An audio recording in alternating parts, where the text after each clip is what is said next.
आपण आंब्याचं milk stay बनवणार आहोत. त्याकरता मी 4 आंबे घेतले. त्याला आपण कापून घेणार आहोत. मी पाण्यात 1 घंटा ठेवले होते व्यवस्थित. आणि त्यानंतर काजू आणि बदामचे थोडे काप करून घेतले. वेलची पूड घेतली आहे थोडीशी साखर घेतली आणि मिल्क पावडर घेतली आपण. आणि त्याकरता दूध घेतलं आहे. आपण साखर टाकून घेतली आहे थोडीशी, तुमच्या गोडीप्रमाणे. थोडं मिल्क पावडर टाकून घेत आहे मी. वेलची पूड पण टाकून घ्यायची. थोडे ड्रायफ्रूट पण टाकून घ्यायचे.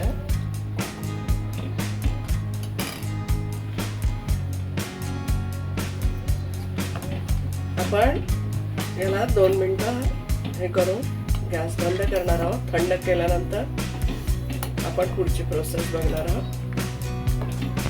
ग्लासात आंब्याचे काप टाकून घेतले छोटे छोटे करून. आणि आपण आता मिल्क शेक टाकून घेणार आहोत. हे थंड करून घेतलाय, फ्रीजमध्ये ठेवला होता.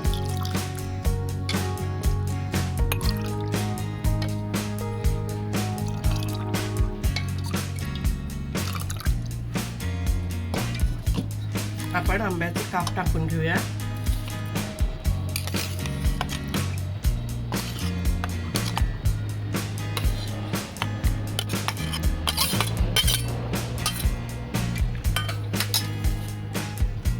आपण सजावटीकरता काजू आणि बदामचे काप टाकते.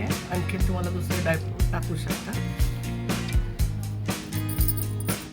आंब्याचा ज्यूस सर्व केलेला आहे. लाईक करा, शेअर करा, सबस्क्राईब करा आणि धन्यवाद.